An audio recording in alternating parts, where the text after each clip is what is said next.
January 31st, 1943, 1647, Italy, .431. Unteroffizier Hans Keller sits in the loader's position of Tiger 312, second vehicle in the lead platoon. Through the vision slit, he watches the sunken track ahead. The Italian countryside is deceptively peaceful. Rolling hills, stone walls, olive groves. His Tiger rumbles forward at 15 kilometers per hour. Behind him, the engine roars. The transmission whines, 56 tons of steel and firepower advancing toward the enemy.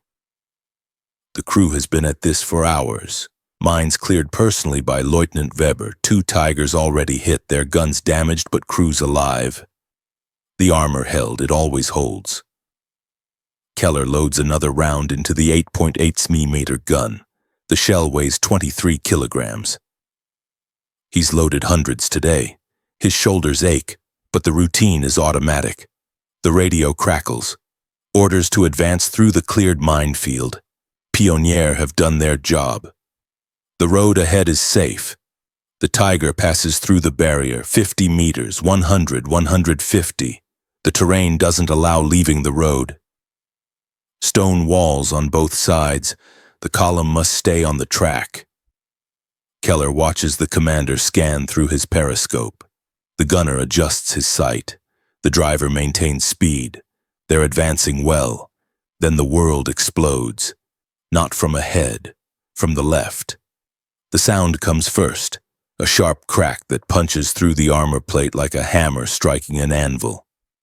Then the impact. The entire Tiger shudders. Keller is thrown against the breech. His vision whites out for a moment. When it clears, smoke is pouring into the fighting compartment. Another impact, then another. "Anti-tank guns!" the commander screams. "Close range! Left side!" Keller tries to reach for the next round. His hands won't respond properly. The smoke is thick, acrid. He can taste metal and burning oil. The driver is shouting something about the steering. The gunner is trying to traverse, but the turret is sluggish. Another impact. This one sounds different, deeper, louder. The Tiger lurches to a stop. Through the smoke, Keller sees orange light flickering at the rear of the compartment. Fire. He scrambles for his escape hatch. His hands find the lever. He pulls. It doesn't move. The hatch is jammed. The smoke thickens. The heat intensifies. The orange glow spreads. Keller tries again. Pulls harder. Nothing. The commander is screaming orders, but Keller can barely hear him over the roar of flames and the continued impacts from outside. He tries the hatch one more time. Jammed. The armor that was supposed to protect him has become his prison. The Tiger that was supposed to be invincible is burning. And Hans Keller realizes, with perfect clarity, that he's not getting out. The last thing he sees is the ammunition rack, glowing red from the heat. Then everything goes white. March 27, 1943, Eastern Front near Semernikovo. Lieutenant Klaus Zabel commands Tiger 231 of Schwerpanzerabteilung 503. He's 24 years old. A veteran of 2 years on the Eastern Front. He's seen Panzer IIIs and IVs burn. He's watched T-34s brew up after taking a single 8.8 cm round. But he's never worried about his own survival. Not in a Tiger. The PZKPFW-6 Tiger AUSFE is the most powerful tank in the world. The numbers tell the story. Front armor, 100 mm of rolled homogeneous steel. Vertical plates that can stop any Allied anti-tank gun at any range beyond 100 meters. Side armor, 80 mm, still formidable, still protective. The turret, 100 mm front, 80 mm sides. For comparison, the American M4 Sherman has 50 mm of frontal armor. The Soviet T-34 has 45. The Tiger's armor is more than twice as thick. By 1942 standards, this protection is revolutionary. The Allies simply don't have weapons that can reliably penetrate a Tiger from the front. Not at combat ranges, not with standard ammunition. The gun makes it even more formidable. The 8.8 cm KWK-36L56 is adapted from the legendary 88 mm flak gun. It can penetrate 118 millimeters of armor at 100 meters, 100 millimeters at 1,000 meters, 84 millimeters at 2,000 meters. At 2 kilometers, beyond the effective range of most Allied tanks, the Tiger can kill with the first shot. The design philosophy is simple. Engage the enemy before they can engage you. If they do get within range, the armor will protect you. It's a fortress that moves. When the Tiger entered service in late 1942, it appeared to fulfill the dreams of any tank crew. Virtually indestructible, armed with a gun that could reach out and touch targets at distances other tanks couldn't even see clearly. Nazi propaganda seized on it immediately. Newsreels showed Tigers crushing enemy positions, destroying T-34s at impossible ranges, shrugging off hits that would have obliterated lesser tanks. The propaganda wasn't entirely wrong. Zabel's Tiger has 5 escape hatches, 1 for each crew member. The driver and radio operator have hatches in the front hull. The commander, gunner, and loader have hatches in the turret. The design is deliberate. Keep personnel losses to a minimum. Even if the tank is destroyed, the crew should survive. German engineers thought of everything. On this March morning, Zabel's confidence is absolute. His platoon advances toward a collective farm west of Semernikovo. The combat group has been ordered to take the position. Intelligence reports indicate strong enemy presence. Zabel's Tiger takes point. The lighter tanks fall back. It's doctrine. The Tiger attracts all the fire. The Tiger withstands all the fire. The Tiger destroys the enemy. As they approach, Soviet positions open up. Tank guns, anti-tank guns, anti-tank rifles, artillery, everything the Red Army can bring to bear. The impacts begin immediately. A 76.2-meter round from a T-34 hits the front of the driver's position. The spare track links mounted there for additional protection are ripped off. Inside the tank, Zabel feels a bang and a slight shaking. That's all. The round doesn't penetrate. The crew isn't injured. The tank keeps moving. Another hit, then another. The bangs and shaking intensify as they close the distance. A lighter round, probably a 14.5mm anti-tank rifle, strikes the hull. Yellow smoke bursts, still no penetration. Then a 45mm anti-tank gun scores a hit on the cupola. The brackets of the bulletproof glass shatter. The vision block jams and becomes opaque from the heat of the explosion. Another hit destroys the brackets completely and the hatch falls into the turret interior. Dense smoke fills the fighting compartment. The temperature spikes. But Zabel doesn't panic. Because even as the smoke pours in, even as the temperature climbs, even as hit after hit strikes his tank, he knows one thing with absolute certainty. The armor is holding. His gunner continues to aim. His loader continues to feed rounds. Zabel himself continues to command, designating targets through smoke and chaos. The turret ventilator extracts the worst of the smoke. Flakes of interior paint drift through the air, shaken loose by impacts. But the crew functions. They engage 20 Soviet tanks frontally. More attack from the rear. The battle lasts 15 minutes. When it's over, 10 Soviet tanks are burning. Zabel's Tiger and 1 other have survived hits at ranges between 600 and 1,000 meters.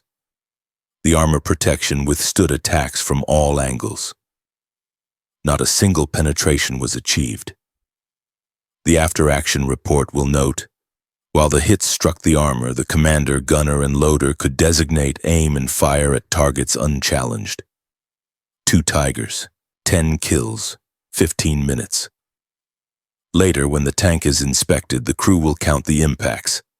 252 hits, from 76.2-meter tank guns, from 45mm anti-tank guns, from 14-to-5-meter anti-tank rifles, from artillery fragments, from machine gun fire. 252 times, the enemy tried to kill them. 252 times the armor held. Tank 231 will be driven 60 kilometers back to the workshop. The damage is extensive but repairable. The crew walks away without a scratch. For Leutnant Zabel and his men, the Tiger has proven itself beyond question. They are invincible. On the Soviet side, fear of the Tiger is real and documented. The ordinary Red Army soldier learns to fear two German vehicles above all others: the Sturmgeschütz assault gun and the Tiger tank. There are numerous reports of entire Soviet tank units retreating immediately upon recognizing Tigers. Unit commanders issue specific instructions about Tiger identification. Political officers warn troops about the psychological impact of facing the German heavy tank. The fear is rational. In early 1943, Soviet forces simply don't have reliable counters to the Tiger at typical engagement ranges. The T-34's 76.2-meter gun can penetrate the Tiger's side armor at close range, under 500 meters, but only with perfect shot placement. Frontal engagements are nearly hopeless. Soviet tank crews know that a Tiger can kill them from 2 kilometers away. They know that they can't kill the Tiger until they're close enough to see the individual vision ports. It's a horrifying equation. For the German crews, this psychological dominance reinforces their confidence. When enemy tanks turn and run at the sight of you, when your armor shrugs off everything the enemy throws at you, when you can reach out and kill at distances they can only dream of, you start to believe you're untouchable. The Tiger isn't just a tank. It's a symbol, a statement, a promise. The promise is simple. Climb inside this steel fortress and you'll survive. For a while, the promise holds. April 1943, Moscow, the Red Army's Artillery Command. Marshal Voronov, Soviet Supreme Commander of Artillery, studies intelligence reports from the front. The Tiger problem is getting worse. German heavy tank battalions are appearing at critical sectors. Wherever Tigers concentrate, Soviet attacks stall. Tank losses mount. Infantry refuses to advance without overwhelming artillery support. Something must be done. Voronov authorizes a comprehensive study. Captured Tigers are examined. Knocked out Tigers are measured. Survivors from tank battles are debriefed extensively. The result is a detailed pamphlet distributed throughout the Red Army. Instructions for defeating the Tiger tank. German intelligence will capture a copy within months. They'll publish it in their own technical bulletins with bemused commentary about Soviet desperation. But the Germans miss the point. The pamphlet isn't desperation. It's adaptation. The instructions are methodical and specific. Running gear, the front and rear idler wheel, the running wheels and the tracks are the most important parts for the tank's mobility. Fire with anti-tank or high-explosive rounds at the wheels or tracks, and the tank will stop. Mount 3 or 4 mines on a plank. Fix a rope to the plank. Camouflage it and yourself and wait for the tank to come. When it passes you, pull the plank under the track. The upper or lower side armor. Near the rear idler wheel, the fuel tanks are located. Between those, the engine is situated.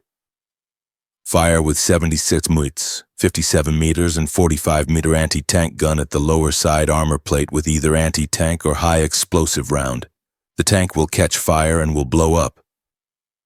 This is the critical section, the one that will kill hundreds of Tiger crewmen. The Tiger's side armor is 80 millimeters thick, formidable against most weapons. But the fuel tanks are located at the rear, near the engine. A penetrating hit in this area doesn't just damage the tank, it ignites the fuel. And when 6,200 liters of gasoline catch fire inside a sealed steel box, the crew has seconds to escape, if they're lucky. Direct vision slots. On the turret, 2 loopholes for firing small arms. 2 vision slits and 5 more on the cupola can be found. The driver's visor is situated in the front plate. Fire with all weapons at the slits and the optics. Blind the crew. Make them fight sealed inside the tank, unable to see. Without vision, the Tiger is just a blind fortress, dangerous but vulnerable to flanking maneuvers and close assault. The turret and the cupola. The cupola is one of the most easily damaged parts. Fire at it with anti-tank and high explosive rounds with guns of any caliber, and the cupola will be put out of action. Throw hand grenades and incendiary bottles inside the damaged cupola. The early Tiger cupola is a weakness, the vertically opening hatch, the vision slots. A well-placed hit can jam the mechanism, trap the commander inside, or, worse, create an opening for grenades. Slit between turret and hull. Between the hull and the turret bottom is a 10mm slit. Fire with all weapons. The turret ring. A narrow gap, but a vulnerability. Hit it enough times and the turret might jam. A Tiger with a jammed turret can't traverse, can't engage targets to the flanks, can't escape an ambush. The pamphlet concludes with a stark acknowledgement. It is clear that close combat against advancing tanks is most dangerous. Many of those hints depend on determined and fearless soldiers. The Soviet Army has many such soldiers. January 19th, 1944. Eastern Front. A Soviet lieutenant from Rifle Regiment 86 is found injured in a farmhouse. German troops from the 198th Infantry Division capture him. The interrogation reveals the reality of Soviet anti-tank tactics. The prisoner commands an anti-tank rifle company. 24 men. 12 PTRD 14.5mm anti-tank rifles. The company commander is authorized to select the best and strongest soldiers out of the battalion, he explains. During an attack, the AT riflemen advance with the leading elements. The men are handpicked, the bravest, the most reliable, the ones willing to get close enough to heavy German tanks to take a shot. Each rifle weighs 16 kilograms and fires a 14.5mm round that can penetrate 35 millimeters of steel at 50 meters. 35 millimeters. Against the Tiger's 100mm frontal armor, it's nothing. Against the 80mm side armor, it's still insufficient. But the anti-tank riflemen aren't trying to penetrate the main armor. They're aiming at vision ports, periscopes, hatches, the turret ring, the cupola. Any weak point that might disable the crew or the tank's ability to fight. And they're advancing with the infantry, right into close range, where even a 14.5mm rifle can find something vulnerable to hit. The interrogators ask about Soviet fears. The most feared tanks are the Tiger, Panther, also the Ferdinand assault gun, the lieutenant says. But fear doesn't mean retreat. The Soviets are learning that the Tiger, for all its armor and firepower, has vulnerabilities. The sides are weaker than the front. The rear is weaker still. The vision equipment can be destroyed. The tracks can be broken. The engine can be set on fire. And most importantly, the Tiger needs infantry support. Without infantry screening for anti-tank teams, without infantrymen to spot and suppress anti-tank rifles, without close protection against sappers with mines and demolition charges, the Tiger is vulnerable. The problem is that by 1943, German infantry is overstretched. Units are under strength. Frontline sectors are too wide. When Tigers advance, they often advance alone or with minimal support. The armor is supposed to compensate for the lack of infantry.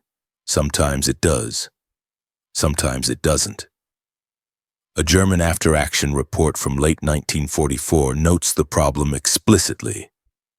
Since both armored infantry and infantry units are too weak, the Tigers and even the flak panzer have to fight on the front line without any close infantry support. We continuously received orders to take a town at night, in unreconnoitered terrain and with far too weak infantry assistance. Such attacks are only successful when the Grenadier participate alongside and in front of the Tigers, destroying the concealed anti-tank guns which cannot be fought by the tanks. Sadly, they retreat at the first sign of enemy resistance, leaving the Tigers alone, making them targets for enemy anti-tank teams. The Soviets exploit this weakness ruthlessly. Concealed anti-tank guns positioned in ambush. Close-range fire at the sides and rear. Combined arms attacks with infantry, artillery, and tanks working together to isolate and destroy individual Tigers. The German tactical response is to concentrate Tigers in company strength. Never send a single Tiger into combat. Always maintain mutual support. Always advance with infantry. But as the war grinds on, as German manpower dwindles, as the front lines stretch and break, these tactical principles become impossible to maintain. Tigers are parceled out in platoons, in sections, sometimes individually plugging gaps in a crumbling defensive line. And when a Tiger fights alone, the armor isn't enough. January 31st, 1943, Italy. Point 431. Let's return to that sunken track, the ambush we opened with. This time we'll see the full picture. Schwer Panzerabteilung 504 is conducting operations in the Italian theater. The battalion has been ordered to advance along a narrow approach route toward enemy positions. The terrain is terrible for armor, rolling hills, stone walls, sunken tracks that force vehicles into predictable routes. Limited room for maneuver. It's ambush country. The lead platoon consists of 2 Tigers and 2 Panzer IIIs. They've been advancing since morning. Progress has been slow. The enemy is contesting every meter. Heavy artillery fire comes from both sides. The platoon drives through the sunken track near point 431. Shells burst around them, but the Tigers shrug off the fragments. Then, mines. The lead vehicle stops.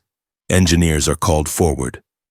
Leutnant Weber, the platoon leader, personally supervises the clearing. It's dangerous work, mines under artillery fire, but it gets done. The platoon advances, more mines. 2 Tigers are hit. The explosions damage the gun mounts, hindering their ability to aim. But the tanks are still mobile. The crews are unhurt. They continue forward. 3rd mine barrier. The terrain won't allow bypassing. The stone walls and ditches force the column to stay on the track. Leaving the road means getting stuck or throwing a track in the rough ground. The lead platoon is already handicapped. 2 Tigers with damaged guns. Command makes a decision. Send forward another platoon, 1 Tiger and 2 Panzer IIIs. Under their protection, Pioneer will clear this latest mine barrier. The 2nd platoon moves up. The engineers go to work. The mines are cleared. The platoon advances through the gap. 50 meters, 100, 150. They're advancing well. The commander of the lead Tiger scans his sector through the periscope. The gunner tracks potential targets. The driver maintains steady speed. No one sees the anti-tank guns. They're positioned left of the track. Camouflaged positions, carefully sighted for enfilade fire, shooting down the length of the column rather than head-on. It's the perfect ambush. The guns are close, very close, under 300 meters. At this range, even a 45mm Soviet anti-tank gun can penetrate the Tiger's 80mm side armor. At this range, a 57mm gun can punch clean through. The Soviet gunners wait until the German column is fully committed to the narrow track.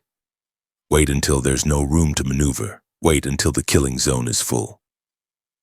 Then they open fire. The lead Tiger takes a hit to the left side, then another, then multiple hits in rapid succession. The commander tries to traverse the turret to return fire, but more impacts strike the turret ring. The traverse mechanism jams. The driver attempts to reverse, to back out of the kill zone, but the steering is damaged. The Tiger is immobile, blind, unable to fight back effectively. And the anti-tank guns keep firing. 1 round penetrates the rear of the hull, the fuel tanks. Fire erupts immediately. Inside the Tiger, the crew has seconds to react. The loader tries his hatch, jammed from the impact damage. The gunner tries his hatch, won't open. The turret has shifted slightly on its ring, misaligning everything. The commander's hatch, the one damaged earlier by artillery, is stuck. 3 men trapped. The driver and radio operator bail out through their front hatches. They make it. They run.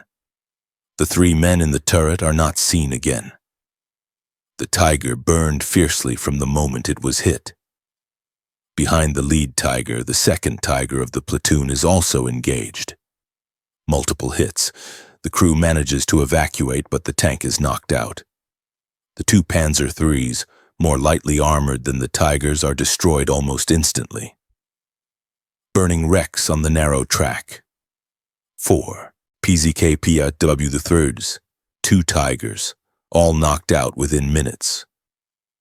The Panzer crews who survived take up positions on a ridge to the rear. They provide covering fire for Panzer Grenadier attempting a dismounted assault. But the attack stalls against prepared defensive positions in deeply rutted mined terrain.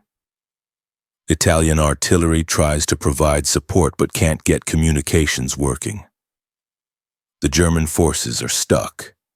As darkness falls, the situation is assessed. The lead Tiger is burning inside enemy lines, too close to Soviet positions to risk a recovery operation.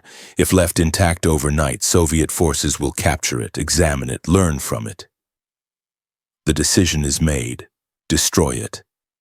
A demolition team moves forward under cover of darkness. They place charges. The Tiger, the one that was supposed to be invincible, is blown apart to prevent capture. The second knocked-out Tiger is farther back, barely within German lines. A recovery operation is mounted despite continuous enemy defensive fire.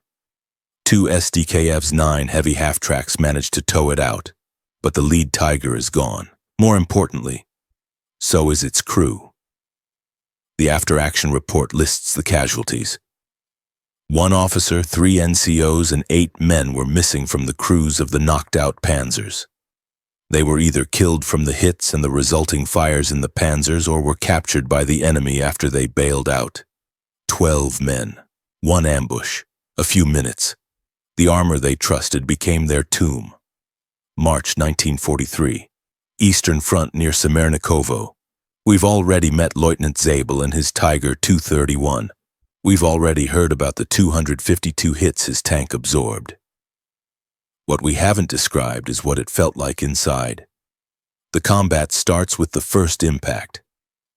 A 76.2-meter round from a T-34 strikes the front of the driver's position. The spare track links mounted there, additional armor, a crew modification, are ripped off by the force of the impact. Inside, the crew feels a sharp bang. The entire hull shakes. But there's no penetration. The driver confirms he's uninjured. The tank keeps moving. Another hit. Stronger this time. The shaking more violent. The nearer we came, the stronger the bangs and shaking from the 7.62 Scimitar hits became. The psychological effect is immediate. Even though the armor is holding, even though no one is injured, the impacts are terrifying. Each one could be the one that penetrates. Each bang could be followed by a jet of molten metal spraying through the crew compartment. The crew can't see most of what's hitting them. They see muzzle flashes, dust clouds from artillery impacts, the occasional tracer arcing toward them. But most rounds arrive without warning. Just the sudden bang, the violent shaking, the spike of adrenaline. Then a 45mm anti-tank gun scores a direct hit on the cupola. The bulletproof glass in the vision block shatters. The brackets are demolished. Heat from the explosion travels through the metal, and the vision block jams. The glass fused in place by thermal expansion. Another hit on the cupola. This one destroys the remaining brackets. The hatch, a 100-kilogram assembly of armor plate and hinges, falls into the turret interior. There was dense smoke in the fighting compartment and the area became very hot. This is the moment when the armor becomes a trap. The smoke isn't from fire, not yet. It's from the impacts, paint burning, oils vaporizing, residue from the shells, dust and debris shaken loose. But inside the sealed fighting compartment, it accumulates quickly. The temperature spikes. Between the exterior heat from explosions and the interior heat from the engine and the gun's recoil system, the temperature inside a Tiger in combat can exceed 40 degrees Celsius. Add smoke, and it becomes difficult to breathe. The loader's hatch is jammed, it's standing slightly open, not enough to escape through, but enough for anti-tank rifles to find the gap. Rounds from 14.5mm PTRD rifles strike the hatch repeatedly, demolishing the hinges and brackets with each hit. The crew is now fighting in a smoke-filled, superheated steel box with damaged hatches and limited vision. The smoke in the turret caused so much trouble that the Tiger was not ready for action for some time. They're still taking hits. The anti-tank guns keep firing, the cumulative damage starts to cascade. Another 76.2mm round strikes the gun mantlet. The gun mounting bolts shear off. The recoil brake loses hydraulic fluid. The gun barrel slides backward into its fully recoiled position and stays there. Without a functioning recoil brake, they can't fire the main gun. The electrical system starts failing from the shock of repeated impacts. The breech block won't close. The radio system goes dead. They can't communicate with other tanks or with command. Then the steering levers jam. The driver can barely control the tank. Another hit destroys the exhaust cover. The engine catches fire. This is it. This is how Tiger crews die. Not from a single catastrophic penetration that kills everyone instantly, but from cumulative damage, from a dozen small failures that add up to a deadly situation. Fire in the engine compartment, smoke filling the crew area, hatches jammed. No communication, no way to call for help. The crew activates the automatic fire extinguishing system, a pressurized system designed for exactly this scenario. It works. The engine fire is suppressed, but they're not safe yet. More hits strike the turret. The turret ring screws loosen. The entire turret assembly is slowly failing. And through it all, the psychological toll. All crew members' nerves were frayed. We lost our sense of time. We felt neither hunger nor any other needs. Despite the fact that the attack lasted for more than 6 hours, all men in the tank felt the time had gone by in a flash. 6 hours, 6 hours of continuous impacts. 6 hours sealed inside a steel box that's being hammered by everything the Soviets can throw at it. 6 hours of smoke and heat and the constant fear that the next hit will be the one that penetrates. 6 hours wondering if the hatches will open when you need them to. When the battle finally ends, when the Soviet attack is repulsed, the crew emerges. They count the hits. 252. They examine the damage. 2 45mm anti-tank guns and 15 anti-tank rifle hits on the cupola alone. The gun mantlet is scarred. The vision equipment is destroyed.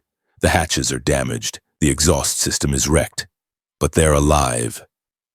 The armor held. This time. Leutnant Zabel will write in his report that the Tiger proved its worth, that the armor protection was adequate, that the crew could fight even under the most extreme conditions. But he'll also note the psychological effect on the crew was severe.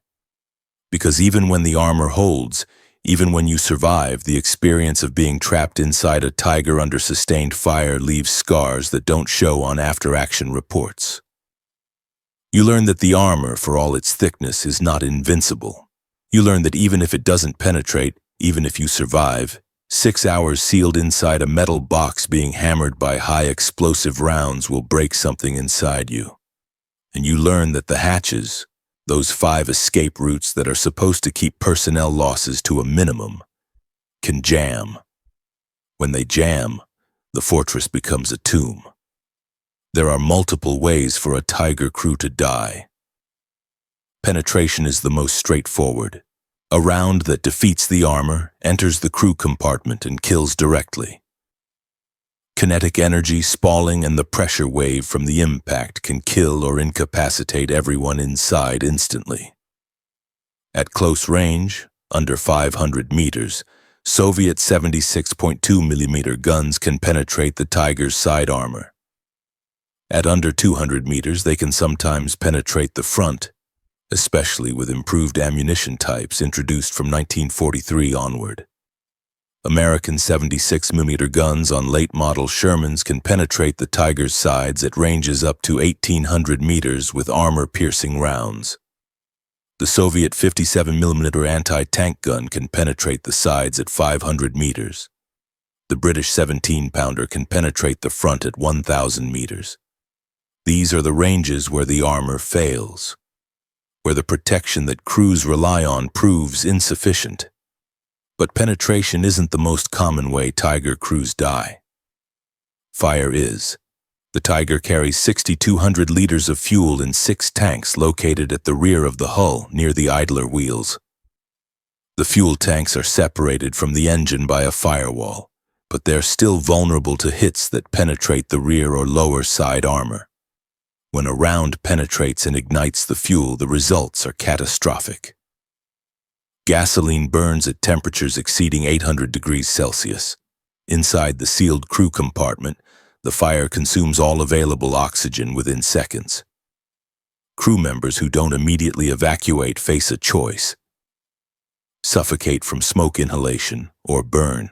The Soviet Testimonies anti-Tiger pamphlet explicitly targets this vulnerability. Fire with 76 meters, 57 meters, and 45 meter anti-tank gun at the lower side armor plate with either anti-tank or high-explosive round. The tank will catch fire and will blow up. The Soviets know. They teach their anti-tank crews to aim for the fuel tanks. When it works, the Tiger doesn't just stop, it burns. And the crew has seconds, not minutes, seconds to escape before the smoke and heat make escape impossible. If the hatches are functional and the crew is uninjured, they can bail out. If the hatches are jammed from impact damage, or if crew members are wounded and can't reach their hatches, or if the fire spreads too quickly, they don't make it. The third way is the trap. Cumulative damage. Multiple hits that don't individually penetrate but collectively disable the tank and trap the crew inside. Vision equipment destroyed. The crew is blind. Turret traverse jammed. The crew can't engage threats to the flanks. Hatches damaged. The crew can't escape if fire breaks out. Engine damaged. The crew can't retreat. Radio destroyed. The crew can't call for help. Steering failed. The crew can't maneuver. Any one of these problems is survivable. The crew can work around it, compensate, continue fighting. But when multiple systems fail simultaneously, when the hits accumulate and the damage cascades, the Tiger becomes a stationary, blind, trapped steel coffin. And the enemy keeps firing. There's a fourth way, less common but particularly horrifying. Ammunition detonation. The Tiger carries 92 rounds of 8.8 cm ammunition. Most are stored in the sponsons and turret basket. If a penetrating hit strikes the ammunition racks and ignites the propellant, the resulting explosion can blow the turret off. Crew members inside during an ammunition detonation don't survive. Recovery crews who reach destroyed Tigers sometimes find bodies that have been burned beyond recognition. Sometimes they find empty tanks. The crew manage to bail out before the fire consumed them. Sometimes they find crew members who were wounded in the initial hit, unable to escape, still at their positions when the fire reached them. The 5 escape hatches, the design feature that was supposed to minimize casualties, only work if the hatches aren't jammed from impact damage. The crew is conscious and able to move. There's time to escape before fire or smoke makes it impossible. Enemy fire isn't sweeping the outside of the tank, killing anyone who emerges in the chaos of an ambush. With multiple hits striking the tank, with smoke filling the compartment and enemy fire coming from multiple directions, those conditions aren't always met. And when they're not, the armor that was supposed to protect becomes the final barrier preventing escape. Summer 1944, Eastern Front. The Joseph Stalin heavy tank enters combat in significant numbers. It's the Soviet answer to the Tiger and the newer Panther. A heavy tank with thick sloped armor and a 122mm gun, the largest caliber tank gun of the war. The first encounters are alarming for German crews. A Tiger Battalion commander reports an engagement in July 1944. After the frontal platoon managed to advance 2 kilometers into the wood, the platoon leader observed chopped-down trees and a large muzzle brake directly in front of him. He immediately gave the orders, "AP round, telescopic sight, fire." At the very same moment, his Tiger was hit by 2 4.5 cm rounds, obscuring his sight. The Joseph Stalin opens fire at 3,500 meters. The Tiger returns fire. The first round misses. The second round misses. The third shot from the Joseph Stalin hits the Tiger directly in the front. A 120 mm armor-piercing round. 25 kilograms of hardened steel traveling at nearly 900 meters per second. Against the Tiger's 100 mm frontal armor, it should penetrate. It doesn't. The angle is unfavorable. The round deflects, but the crew gets the message. They're facing a gun that can kill them from the front at ranges where they've always felt safe. The Tiger eventually destroys the Joseph Stalin.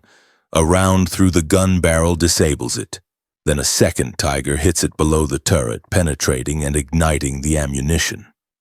But the tactical implications are clear. The Tiger is no longer invulnerable frontally. Not at all ranges, not against all weapons. German tactical doctrine adapts immediately. A directive from the General Inspector der Panzertruppen, Inspector General of the Armored Troops, states, "A shooting match with Joseph Stalin tanks should be commenced only in platoon strength. Any combat by a single Tiger will lead to its loss." Read that again. Any combat by a single Tiger will lead to its loss. The tank that was supposed to be invincible now requires numerical superiority to engage the enemy's heavy tanks safely. The armor alone isn't enough anymore. But the Joseph Stalin isn't the only threat. By late 1944, Allied fighter bombers are the primary killer of German armor. British Typhoons equipped with rockets. American P-47 Thunderbolts with bombs and rockets.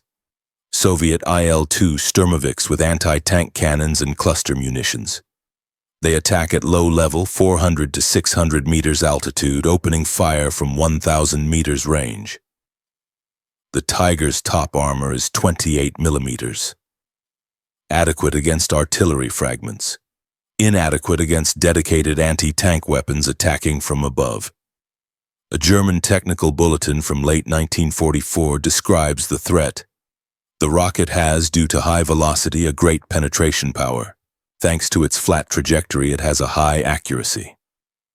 The attack is carried out in low-level flight.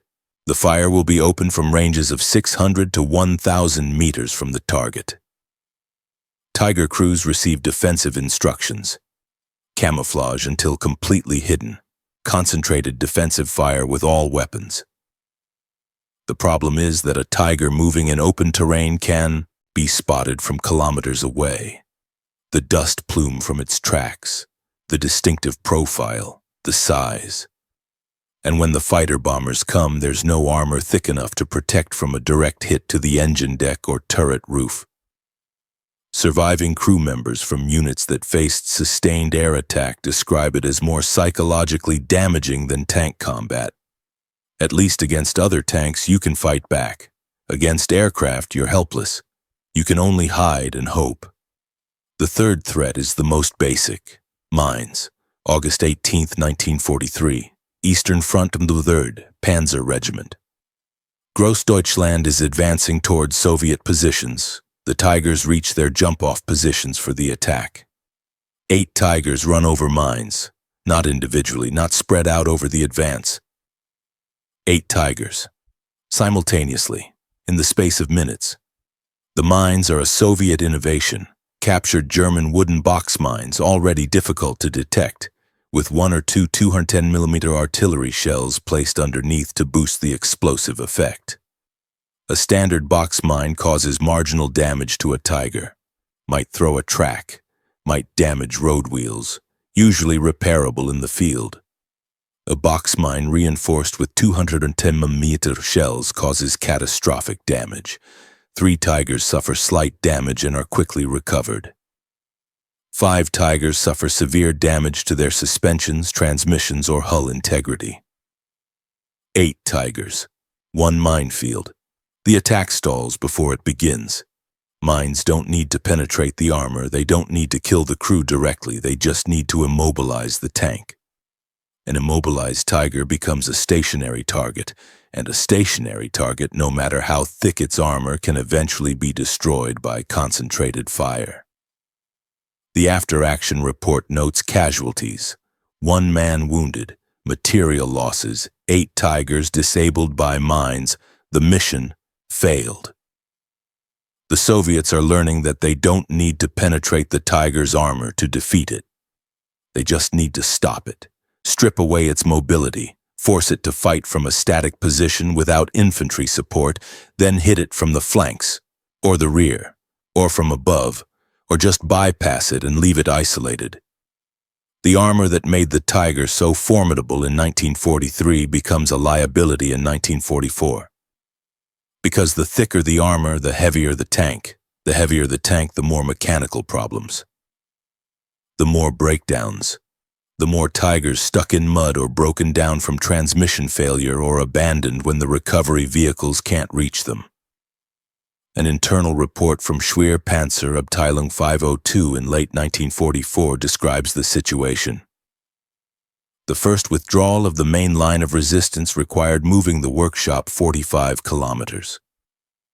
During a 2-day stay, it was possible to repair all broken-down Tigers at new maintenance sites working day and night shifts. The next withdrawal again required the workshop to be moved a further 55 kilometers. Since all the Tigers were in constant combat, the number of tanks now in need of being towed rose to 9. 9 Tigers being towed, not destroyed by enemy action, just broken down. The report continues.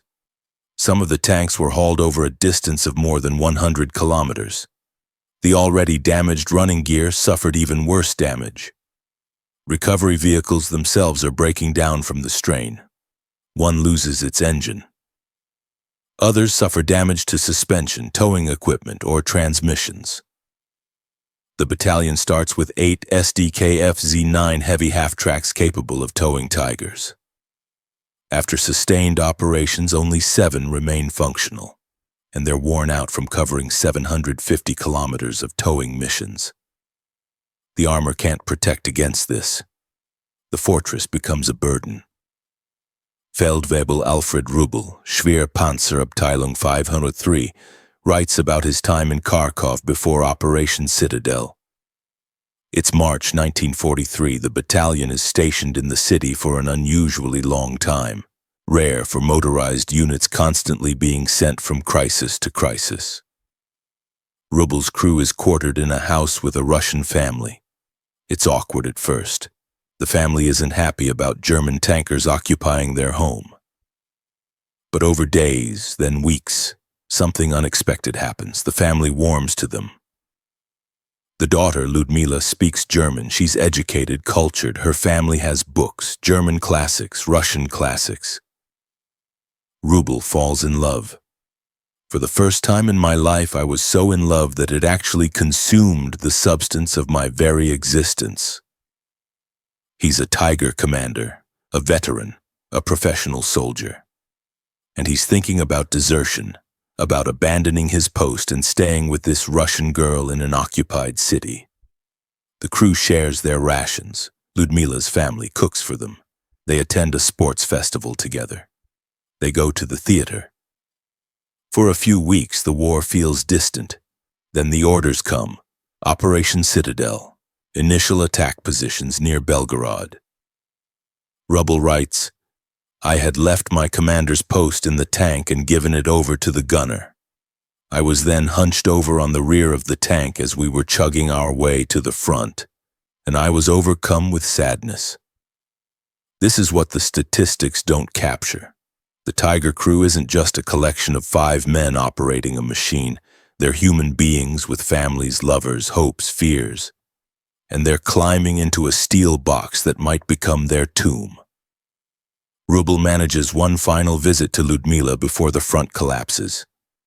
She kisses his eyelids and says goodbye. He never sees her again.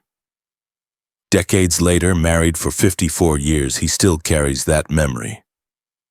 This is the human cost that after-action reports don't quantify. The young men who crew the Tigers aren't thinking about armor thickness or penetration tables. They're thinking about the girl they left behind, the family they might never see again, the life they might not get to live. And when they climb into the Tiger, when they seal the hatches and advance toward the enemy, they're trusting that the armor will bring them home. When it doesn't, when the Tiger burns, or when the crew is trapped inside, or when the ammunition detonates, the loss isn't just tactical. It's personal, individual, irreplaceable. The mechanical toll on the Tigers themselves is brutal. Schwer Panzerabteilung 502 fights from July 10-26, 1943. 16 days of continuous operations. They destroy 84 enemy tanks, 1 assault gun, 71 anti-tank guns, 2 artillery guns, and kill 1,250 enemy soldiers. Own losses: 3 Tigers destroyed, 10 Tigers immobilized but recovered and repaired. Personnel: 3 men killed, 28 wounded. The battalion fires 555 armor-piercing rounds, 876 high-explosive rounds, and 36,000 rounds of 7.92mm machine gun ammunition. The workshop company repairs 49 Tigers over the 16-day period, returning all to combat readiness. But here's the critical statistic. There were never more than 28 combat-ready tanks available. The lowest number was 7. 7 Tigers operational out of an authorized strength of 45. The rest are in the workshop. Engines failed, transmissions broken, suspensions damaged, final drives worn out. Track links needing replacement. The Tigers aren't being destroyed by enemy action. They're being worn down by operational tempo, mechanical stress, and inadequate maintenance time. By the end of the 16 days, only 12 Tigers are serviceable. The armor didn't fail. The tanks didn't burn. The crews survived. But the Tigers were defeated anyway, by their own complexity, their own weight, their own mechanical fragility. And in late 1944, as Germany's situation deteriorates, as spare parts become scarce, as recovery vehicles break down, as workshops are overrun or forced to retreat, mechanical failure becomes just as deadly as enemy fire. A Tiger that breaks down in Soviet territory with no recovery vehicle nearby will be destroyed by its own crew to prevent capture. The 5-man crew that walked away from a mechanical failure becomes 5 more men retreating on foot. Sometimes they make it back to German lines. Sometimes they don't. The armor protected them from enemy fire, but it couldn't protect them from the collapse of the entire logistical system that kept the Tigers running. Late 1944, Hungary, Schwer Panzerabteilung 503. The battalion has been re-equipped with the Tiger II, the King Tiger. Heavier armor, longer gun, 70 tons of steel. On paper, it's the most powerful tank in the world, 150 millimeters of frontal armor sloped at 40 degrees. The 8.8 mm KWK 43L71 gun that can penetrate any Allied tank at ranges beyond 3,000 meters.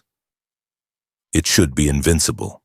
In reality, it's too heavy for German bridges, too wide for German rail cars, too complex for field workshops to maintain, and too slow for the mobile warfare Germany needs to fight in 1944. But it's what they have. October 1923, 1944. The battalion fights near Debrecen, east of the Theiss River. The Tigers are split into 2 combat groups under different commands. The after-action report claims impressive success. 120 anti-tank guns destroyed, 19 howitzers eliminated, multiple transport columns shattered. But buried in the report is the reality. The Soviets tended to concentrate heavy anti-tank gun batteries behind the front line. Fortunately, only 2 Tigers were hit by the American-supplied 9.2 cm taper-bore AT guns. These guns can penetrate even the gun mantlet at ranges under 600 meters. Penetrations at the rear of the turret will cause the ammunition to explode, resulting in a total loss. Even the King Tiger, with its massive armor, has vulnerabilities. The report continues. Since both armored infantry and infantry units are too weak, the Tigers and even the Flakpanzer have to fight on the front line without any close infantry support. The Tigers are being used incorrectly, sent into combat without support, expected to accomplish missions that require combined arms operations.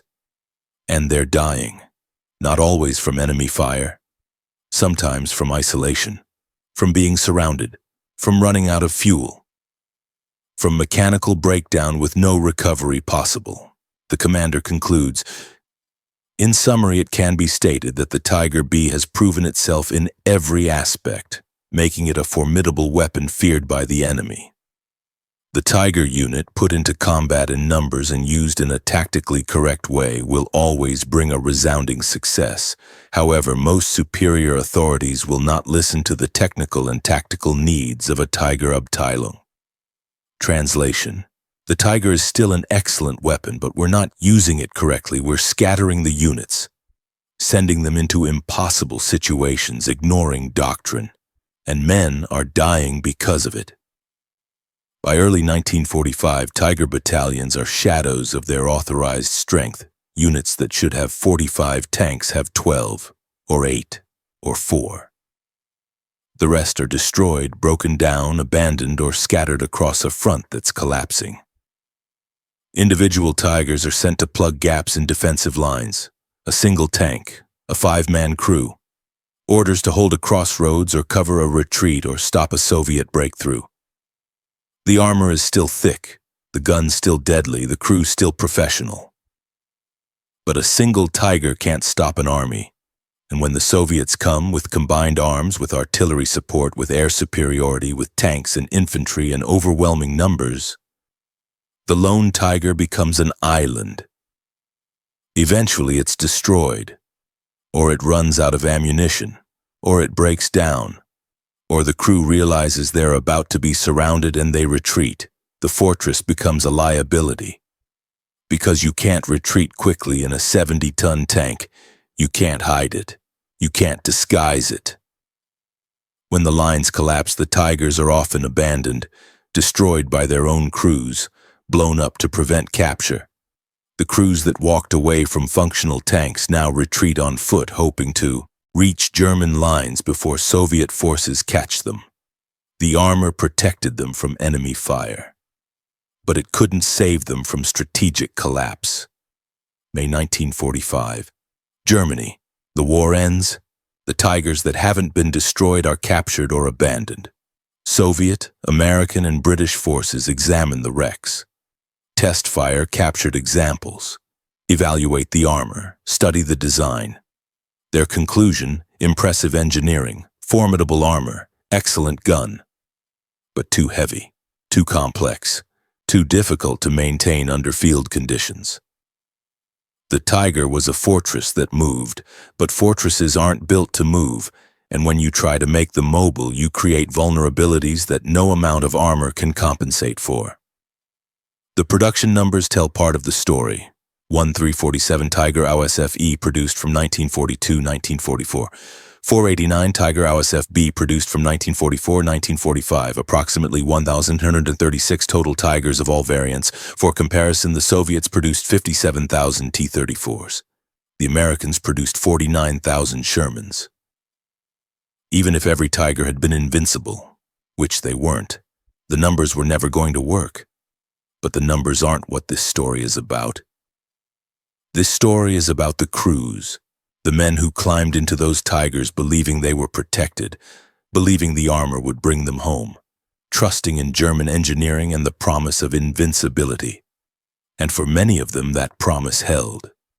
Tigers survived incredible punishment. Crews walked away from battles that should have killed them. The armor did its job, but not always. Sometimes the ambush was too perfect. Sometimes the fire spread too fast. Sometimes the hatches jammed.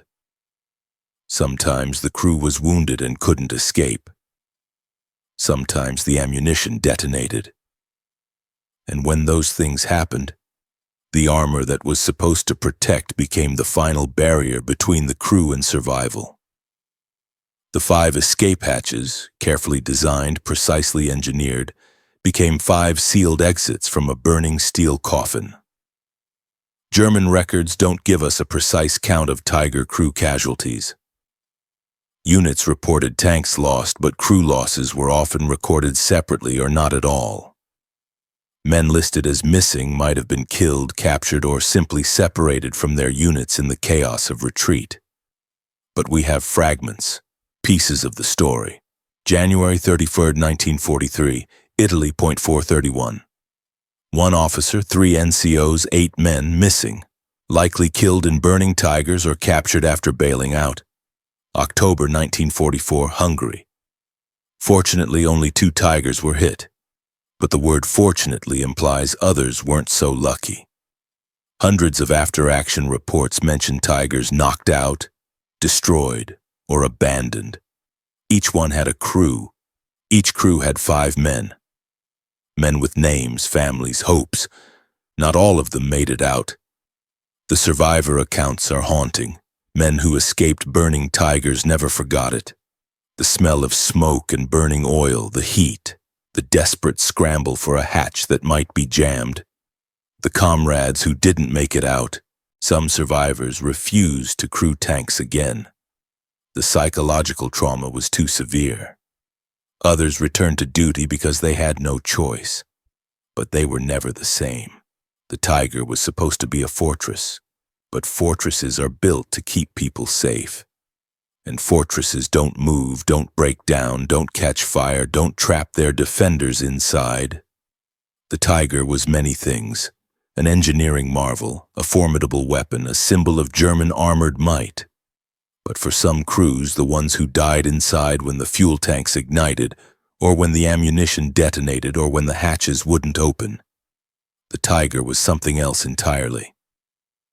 It was a tomb, an iron tomb, precisely engineered, carefully armored, and absolutely inescapable. The armor they trusted became the walls of their grave. And that's the story the propaganda films never showed. That's the truth behind the myth of invincibility. The Tiger could protect you from a lot of things, but it couldn't always protect you from itself.